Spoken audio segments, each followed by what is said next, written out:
My parents tried to trap me into raising my sister's baby as her unpaid nanny. But when I vanished, their plan collapsed in ways they never imagined. I'm just a regular 25-year-old who worked hard to graduate college and land my first job as an elementary school teacher.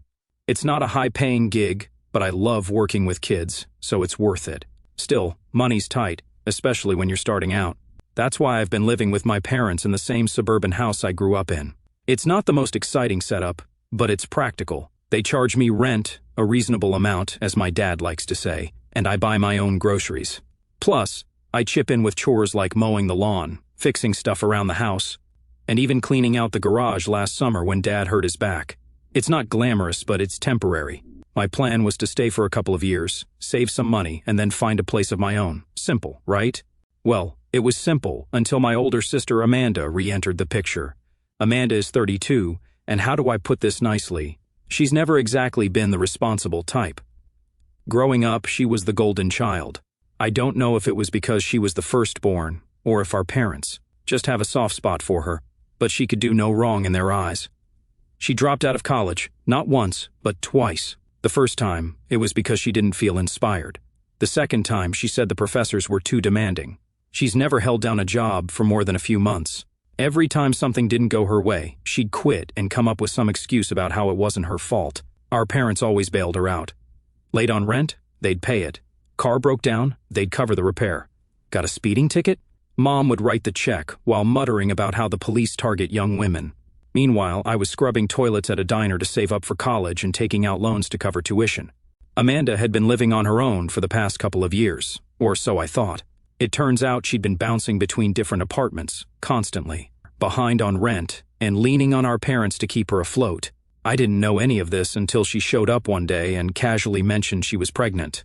Now, I'm not here to judge anyone for their life choices, but let's just say Amanda wasn't exactly in a stable situation. The father of the baby was some guy she'd been seeing for a couple of months, and, from what I could gather, he wasn't thrilled about the whole surprise baby thing. He pretty much vanished as soon as she told him. You'd think this would be Amanda's wake-up call, right? Like maybe this was the moment she'd realize she needed to get her life together. But no, instead she ran straight to Mom and Dad, who immediately went into fix-it mode. Within a week, they'd started renovating the basement to turn it into a little apartment for her. They even put in a kitchenette. I didn't ask where the money was coming from, but I overheard Mom mention dipping into their retirement savings. I tried to stay out of it because honestly, it wasn't my business. If they wanted to throw money at Amanda, that was their choice. But the thing is, I could already see the writing on the wall. My parents have this way of dragging everyone else into Amanda's problems. It's like they think we all have to band together to help her out, no matter how much of a mess she's made. At first, I told myself it wouldn't affect me. The basement was being turned into Amanda's little apartment, so she'd have her own space. I figured she'd move in, do her thing, and I'd go on with my life. Sure, it was a little frustrating to watch them bend over backward for her again, but I tried not to dwell on it. That mindset worked for about 2 months.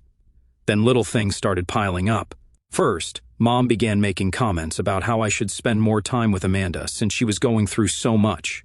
Never mind that I was working full-time and coming home exhausted most days. Then came the subtle guilt trips. Mom would say things like, Amanda doesn't have anyone else to lean on right now. It's so hard being pregnant and single.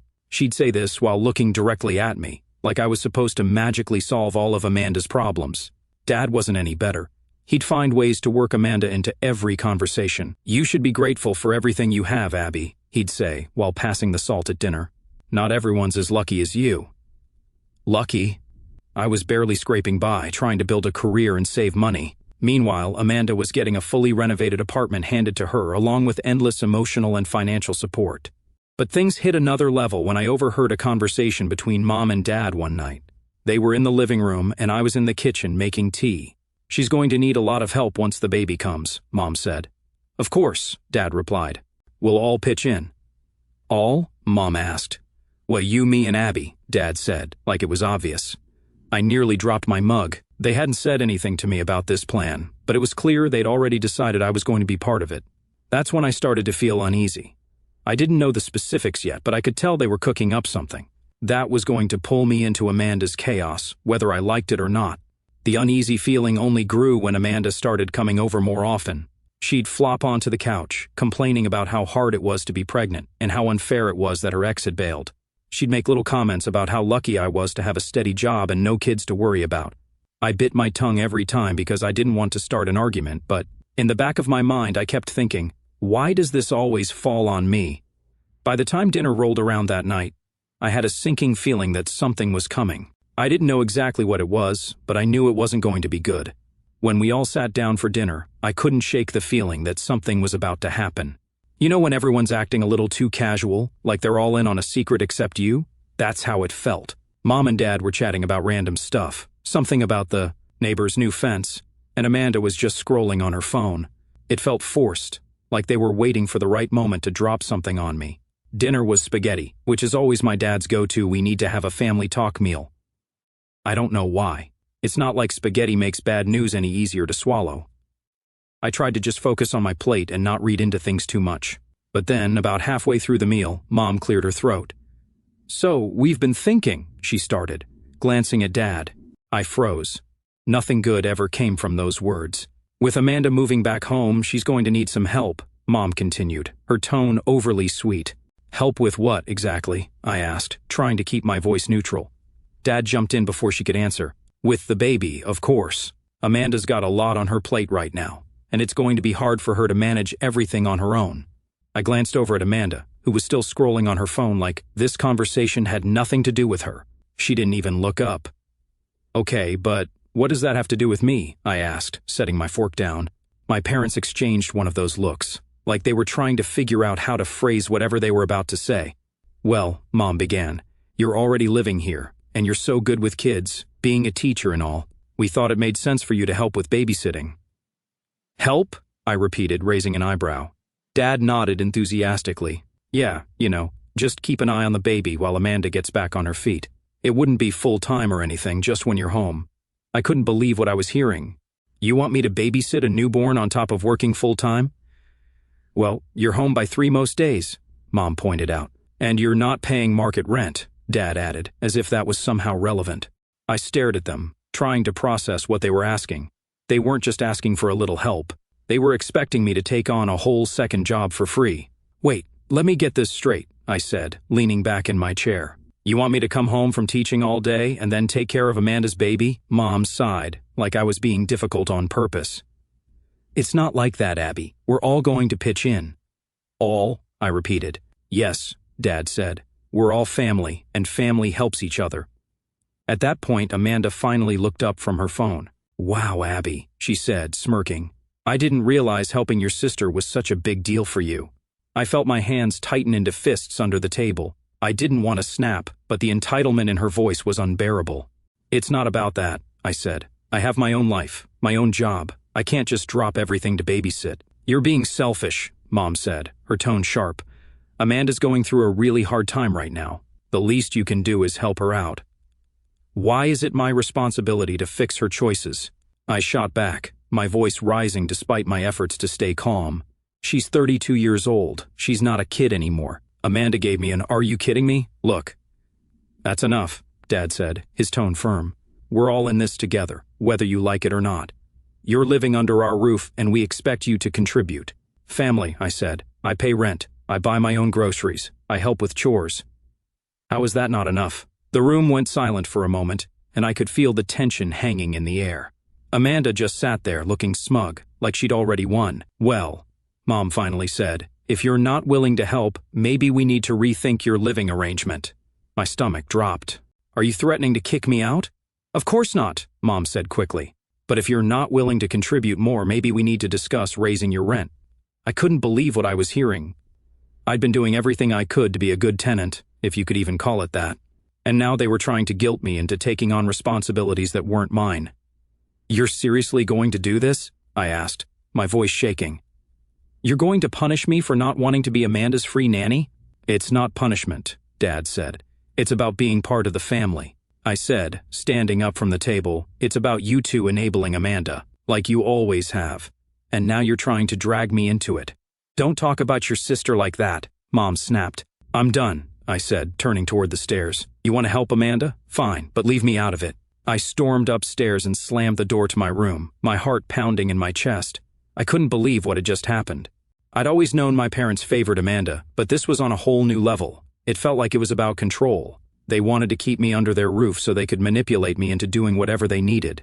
The thing that really stuck with me was how smug Amanda looked through the whole conversation. She barely said a word, just sat there scrolling on her phone like none of it was her problem. And I guess in her mind, it wasn't. Mom and Dad were already bending over backward to accommodate her, and now they were trying to drag me into it too. I don't think I slept more than a couple of hours that night. Every time I closed my eyes, I kept replaying the conversation in my head, thinking of all the things I should have said, but didn't. By the time my alarm went off the next morning, I was still angry, but mostly I felt stuck. I couldn't just up and leave. I mean, I'd thought about it, packing up my stuff and finding my own place, but it wasn't that simple. I was only a few months into my teaching job and still trying to save up. Rent in the area was insane, and I couldn't afford to live alone on my salary. For the next few days, things were tense around the house. Mom and Dad were clearly mad at me, but instead of talking about it, they started with the passive-aggressive comments. "Must be nice to have so much free time after work," Mom said one evening as I walked through the door. "Yeah, some people don't have that luxury," Dad added, not even looking up from his newspaper. I ignored them and went straight to my room. At this point, I wasn't interested in arguing. I knew anything I said would just escalate things, and I didn't have the energy for it. Amanda, meanwhile, was living her best life. She wasn't even officially moved in yet, but she was at the house almost every day, taking over the living room with her stuff and acting like she already owned the place. She'd leave her shoes by the couch, her purse on the dining table, and random shopping bags scattered around like it was no big deal. One night, I came home to find her lounging on the couch with a bowl of ice cream, watching some reality show. She didn't even acknowledge me when I walked in. She glanced up, gave me a half-hearted hey, and went back to her show. I stood there for a second, waiting for her to say something else, an apology maybe. Or even just a thanks for not flipping out about the situation, but nothing. I went to the kitchen, opened the fridge, and noticed that half of my groceries were gone. The bread I bought? Gone. The yogurt? Gone. Even my leftovers from the night before were missing. "Did you eat my food?" I asked, walking back into the living room. Amanda didn't even look up. "Mom said I could," she mumbled between bites of ice cream. "She's not the one who paid for it," I snapped. Amanda finally turned to face me, rolling her eyes. "Chill out, Abby. It's just food." "It's my food," I said, my voice rising. "If you want groceries, go buy your own." "Jeez, you don't have to be such a drama queen," Amanda said, setting her bowl down on the coffee table. "You're acting like I stole your car or something." I didn't even know what to say. I just stood there, fuming, while Amanda grabbed her phone and started texting someone, completely ignoring me again. I wanted to yell, to tell her how entitled and selfish she was being, but I knew it wouldn't make a difference. Amanda had spent her entire life getting away with this kind of behavior because Mom and Dad let her, and now they were trying to make me part of the problem. The next morning, Mom cornered me in the kitchen while I was making coffee. "You need to apologize to your sister," she said, her tone stern. "For what?" I asked, genuinely baffled. "For making her feel unwelcome," Mom said, crossing her arms. "She's going through so much right now, and the last thing she needs is you being difficult." "Are you serious?" I said, turning to face her. She ate all my food and acted like it was no big deal. "How is that my fault?" Mom sighed, like I was the one being unreasonable. "It's just food, Abby. You can always buy more." "That's not the point," I said, trying to keep my voice steady. "The point is that she doesn't respect anyone's boundaries and you're letting her get away with it." "Boundaries?" Mom said, practically scoffing. "This is her home now, too. You need to learn how to share." At that moment, I realized there was no reasoning with her. Mom wasn't interested in hearing my side of things. She just wanted me to fall in line and do what was best for the family. Over the next week, things got worse. Mom and Dad started dropping hints that they were going to raise my rent if I didn't step up. Amanda began moving more of her stuff into the house, filling the basement with furniture and boxes. She even started using my bathroom because, apparently, the one downstairs wasn't good enough. I tried to keep my distance, but it felt like no matter what I did, they were all determined to drag me into their chaos. One night, I came home to find Dad in the living room, holding what looked like a budget spreadsheet. "We need to talk," he said, gesturing for me to sit down. I hesitated, but eventually sat on the edge of the couch, bracing myself for whatever was coming next. "We've been looking at the numbers," Dad said, tapping the paper with his pen. "And with Amanda moving in, expenses are going up. We think it's only fair for you to contribute more." "You're already charging me rent," I said. "How much more do you want?" Dad shrugged.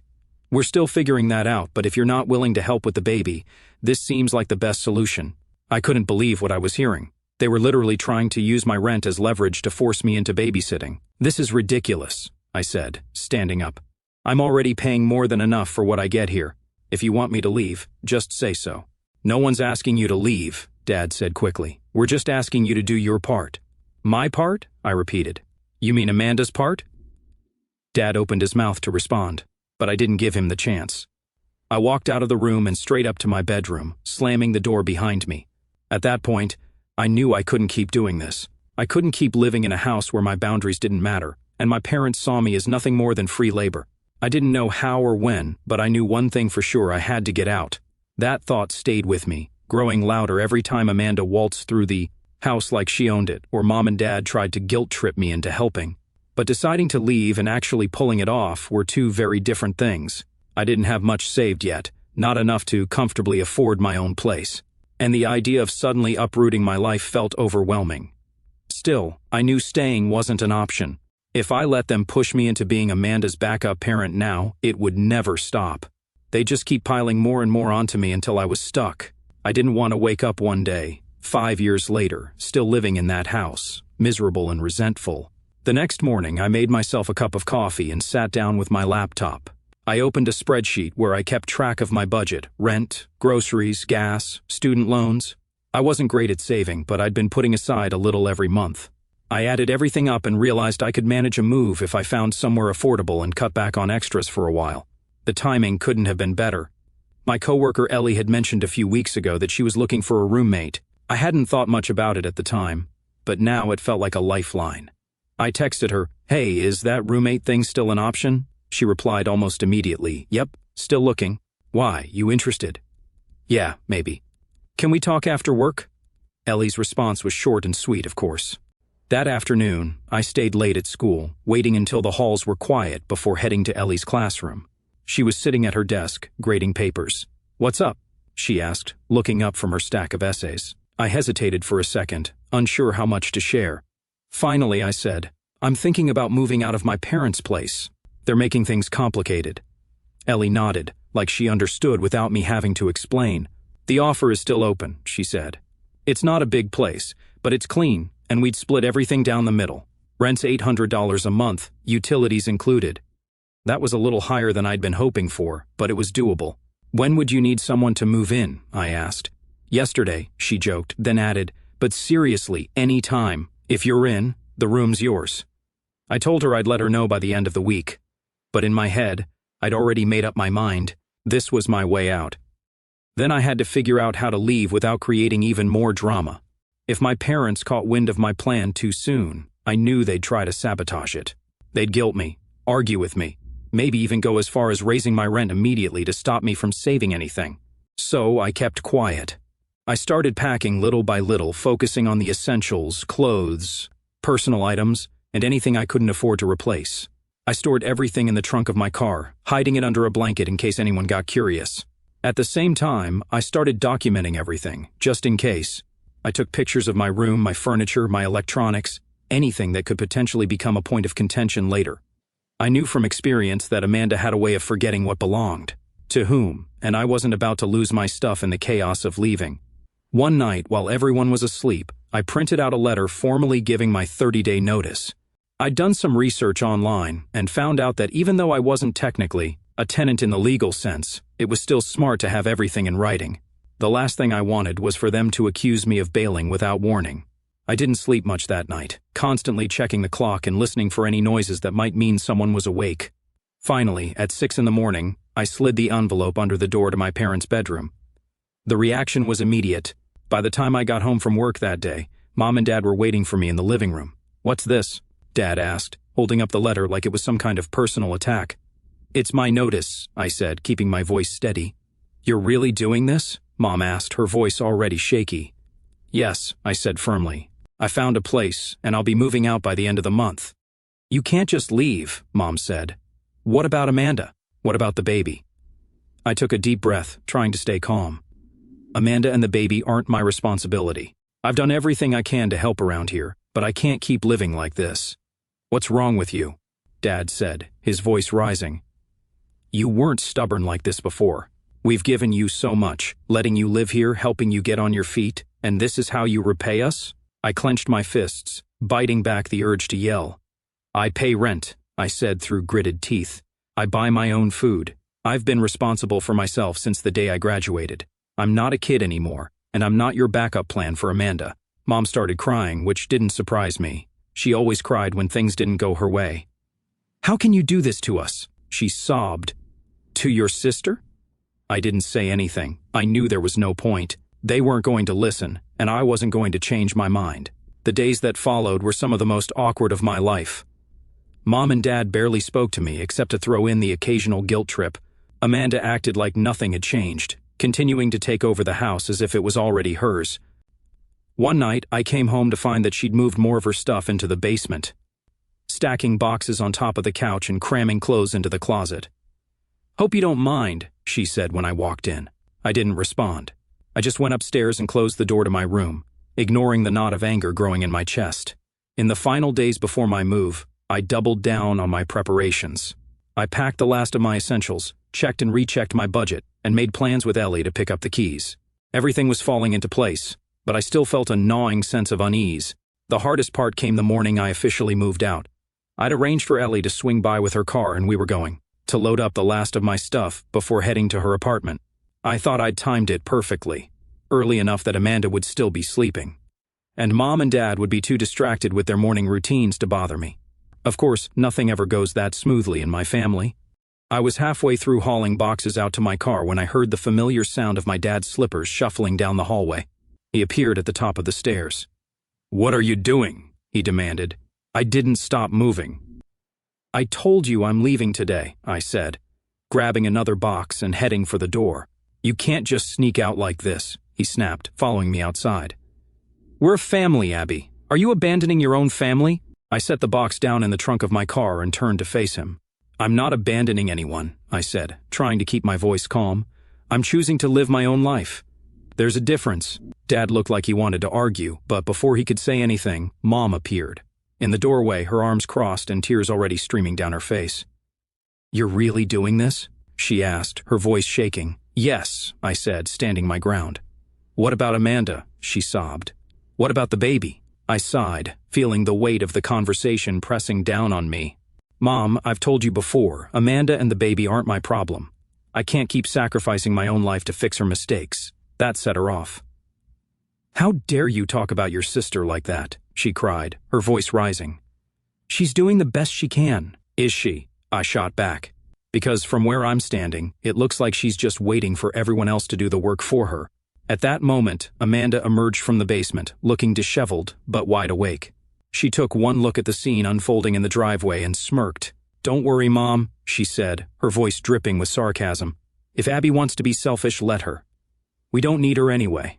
I clenched my fists, fighting the urge to snap back. Instead, I turned to Ellie, who had just pulled up in her car. "Let's get this done," I said, ignoring the chaos behind me. Ellie gave me a sympathetic look and started helping me load the rest of my stuff into the cars. My parents continued to argue in the background, throwing out every guilt trip they could think of. "Who's going to help us now?" Dad shouted. "How can you be so heartless?" Mom wailed. Amanda, meanwhile, leaned against the doorframe, watching the whole thing, like it was some kind of live performance for her entertainment. By the time we were done loading everything, I felt like I'd run a marathon. I stood in the driveway, taking one last look at the house I'd called home for so many years. It should have been a bittersweet moment, but all I felt was relief. With that, I started the engine and drove away, Ellie following close behind. The relief I felt when I pulled into Ellie's apartment complex was immediate. It wasn't fancy, but it was clean, quiet, and most importantly, drama-free. Ellie helped me carry everything inside, and within an hour, I was unpacked and settled into my new room. We sat on the couch afterward, chatting about work. It felt normal, like a glimpse of the life I'd been missing while stuck in the middle of my family's chaos. But that peace only lasted about 2 hours. My phone started buzzing nonstop. Calls, texts, voicemails. It was my parents, my aunts, my cousins. Apparently, my mom had already spread the news that I'd abandoned the family, and everyone had something to say about it. "Abby, how could you do this to your sister?" One voicemail from my Aunt Carol started. "She's pregnant and vulnerable. Don't you care about family?" "Selfish doesn't even begin to describe you," another text from a cousin read. The worst part was Amanda's social media posts. She'd gone full victim mode, posting pictures of her baby bump with captions like, "Some people would rather run away than help their own family, but at least my baby will know what real love looks like." I blocked her immediately. It was infuriating, but I refused to let it pull me back in.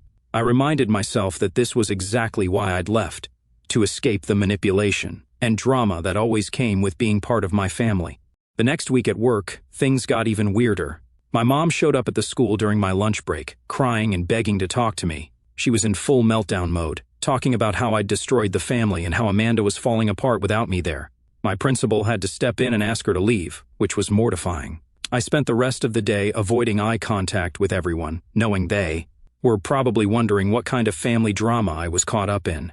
But that incident actually worked in my favor. I thought I was done with the house and all the chaos it came with. But of course, life isn't that simple. About 2 weeks later, I realized I'd left some important documents behind, a file with my teaching certification, tax forms, and other papers I needed for work. I'd been so focused on getting out of the house that I hadn't double-checked the small drawer where I usually kept those things. So, with my mom showing up at my school, I told a couple of my coworkers about everything that had been going on. They didn't hesitate to step up and offer their help. "Let us know when you're ready to grab the rest of your stuff," Ellie said, handing me her spare car keys. "We'll make it quick." So, a few days later, Ellie and another coworker, Maria, came with me to my parents' house to collect the rest of my things. I thought I was ready for whatever nonsense they might try to pull, but I underestimated just how low they were willing to go. When we got to my room, it was unrecognizable.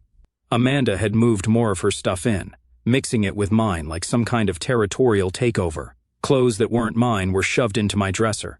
Random baby items were piled on my desk, and my nightstand had been completely emptied and filled with her things. "What's going on here?" I muttered, more to myself than anyone else. Amanda appeared in the doorway, holding a cup of coffee and looking entirely unbothered. "Oh, hey," she said casually, like nothing had happened. "I guess some of my stuff got mixed in.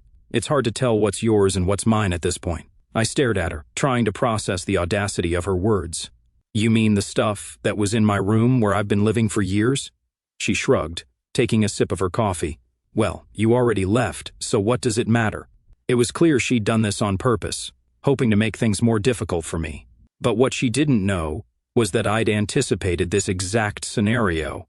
I pulled out my phone and opened the folder where I'd saved pictures of my room from before she started moving in.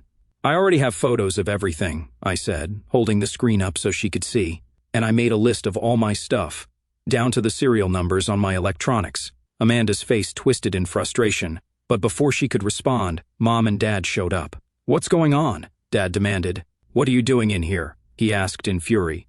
"I came to grab some stuff I forgot, but Amanda is claiming she can't tell what's hers and what's mine," I said, keeping my voice as calm as possible. "But I have documentation for everything I own." Dad's expression darkened. "If you take anything that doesn't belong to you, I'll call the police." I let out a short, humorless laugh. "Go ahead," I said. "We can also talk to them about the legality of you entering my room without notice and tampering with my belongings." That shut him up. Ellie and Maria stepped in, helping me sort through the mess. Amanda tried to argue when I picked up my laptop, claiming it was hers.